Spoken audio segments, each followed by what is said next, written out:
Hi, so my name is Alexandre. I'm a generative artist, and today I'm going to be talking about my latest collection piece. It's called Frontline.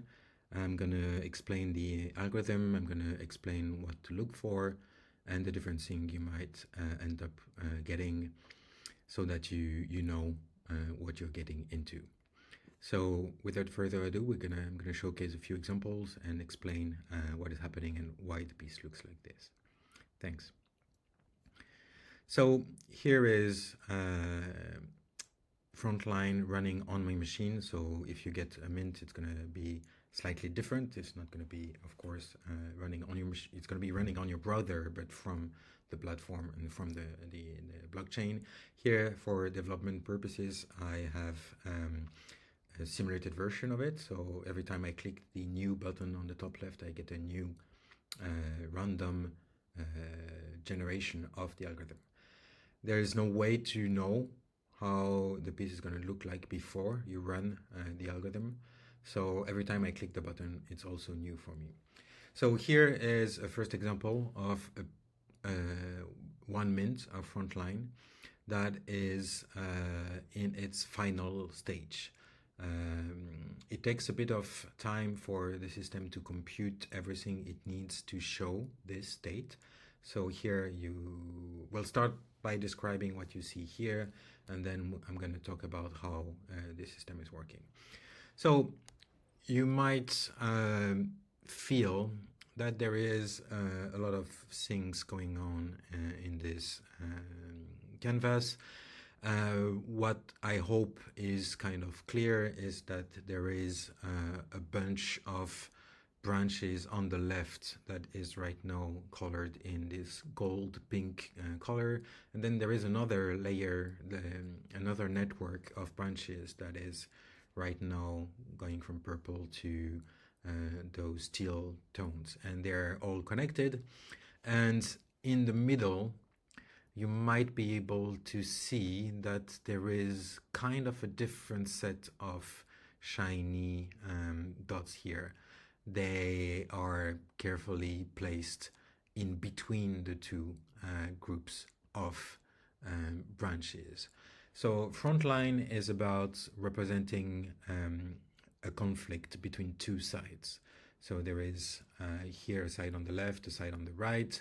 They're trying to occupy the space of the canvas, and this represents the stage where the battle is raging between the two sides. And the front line, that is the line in between those two networks, is kind of shining because there is so much happening there.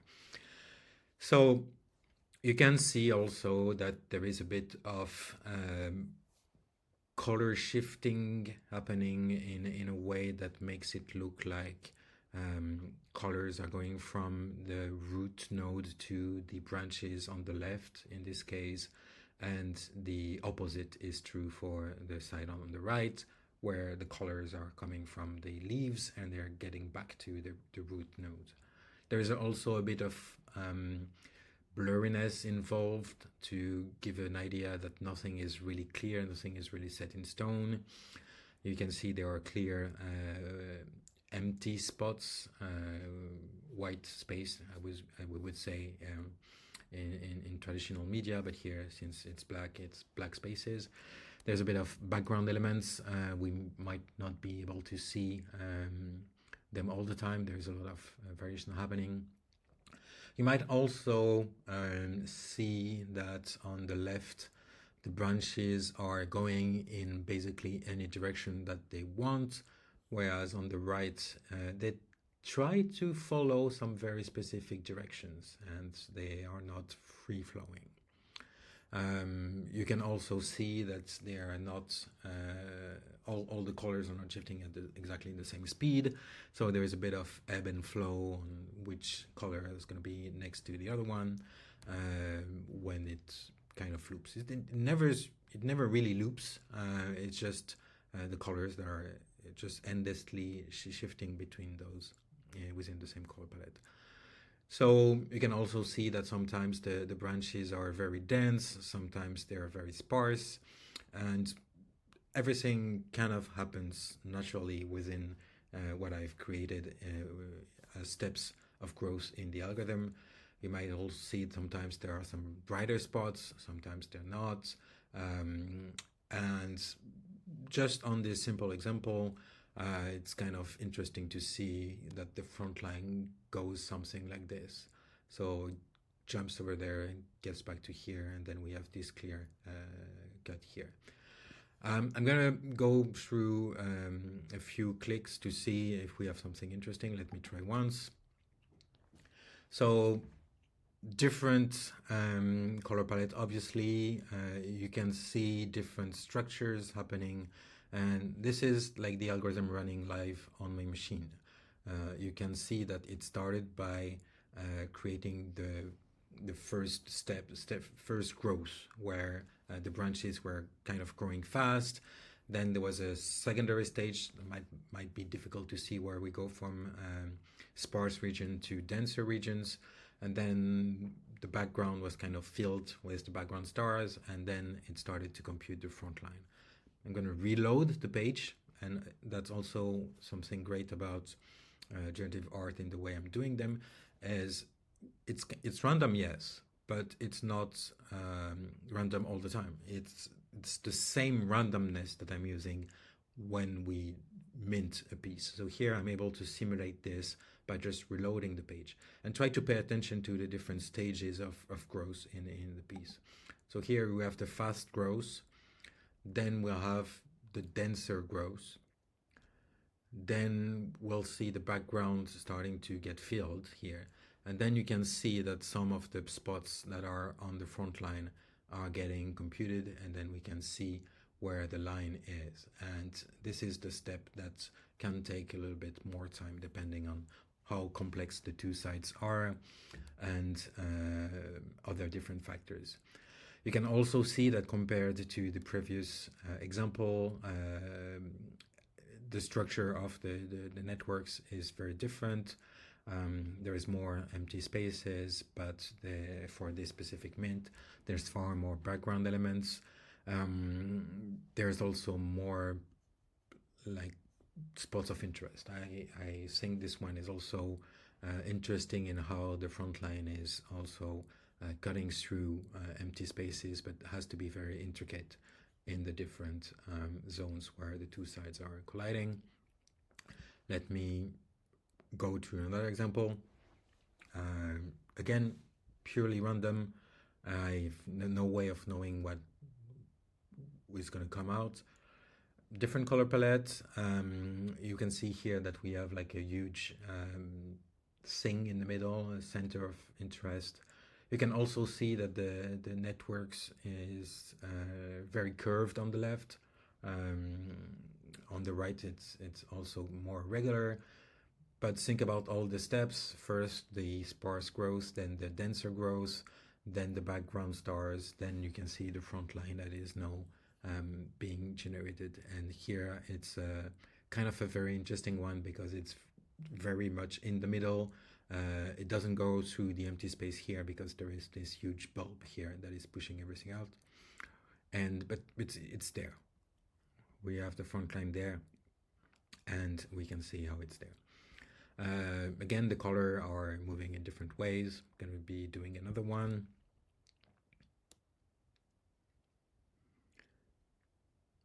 I guess this one is also interesting because due to the color palettes used, sometimes the network kind of blurs itself with the background.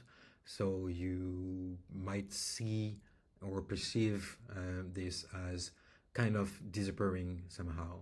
And I kind of love the idea that the network here, or let's say one side of the battle, just goes into this state of I'm not there, I'm gonna come back. And it's kind of interesting to see the contrast that happens between like the kind of blurry, faded out structure and the very sharp things happening.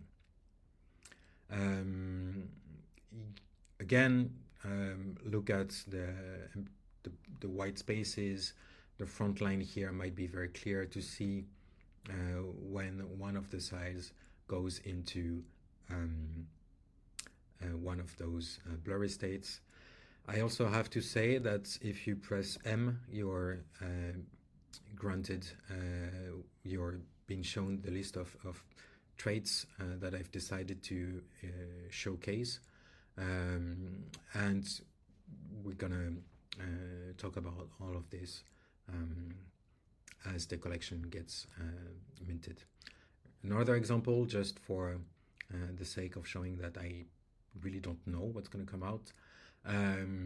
Again, very different structure. We can see there was a bit of islands on the top on this side that were kind of connected very last minute in the networks.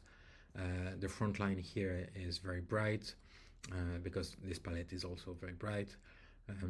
Again, look at the balance between the different sides and how everything is happening.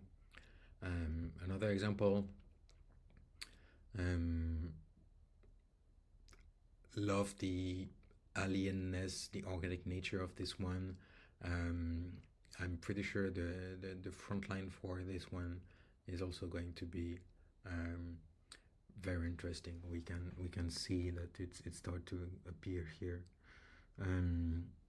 So very intricate front line that happens between those two sides. Let's try another one. Again, different vibe. Different shapes are starting to appear in the negative space. Was kind of looking at this as a face somehow, with the two eyes and the mouth here. But again, it's really about the different sides and how everything is connecting those.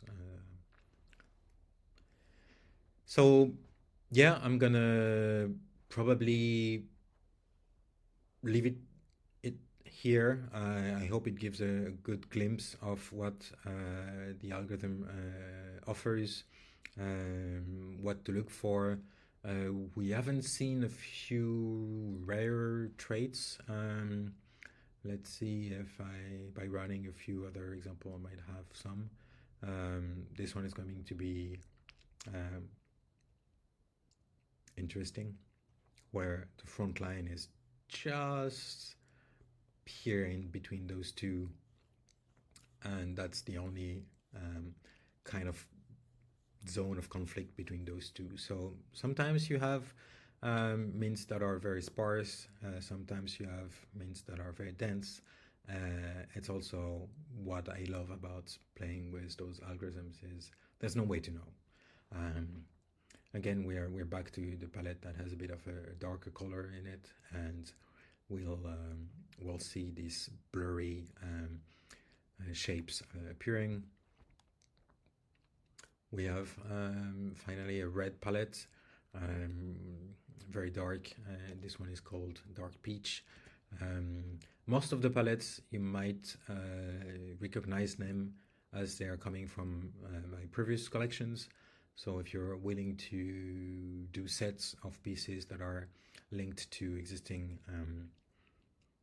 pieces of mine, you probably can. There's a few new palettes as well. So I hope you'll enjoy exploring the collection and look at what your taste is going to be and what you're going to be looking for. There's still surprises in the algorithms. It's kind of funny to see what's here. Here we have like a very tree-like shape happening here, whereas this is kind of very balanced and very chaotic. But here we have like those two kind of bridges that make this front line super intricate in this spot, whereas here it's just like this channel between the two sides is very clear and empty. Maybe a final one where we're getting kind of an interesting thing happening here. In the left, there's a bit of a different way of playing with colors, and this one is very dense, as you can see. At the same time, a huge negative space here, and then the front line is going to be coming up here. So I hope you enjoyed this very quick tour of the piece, and I'll see you around. Thanks.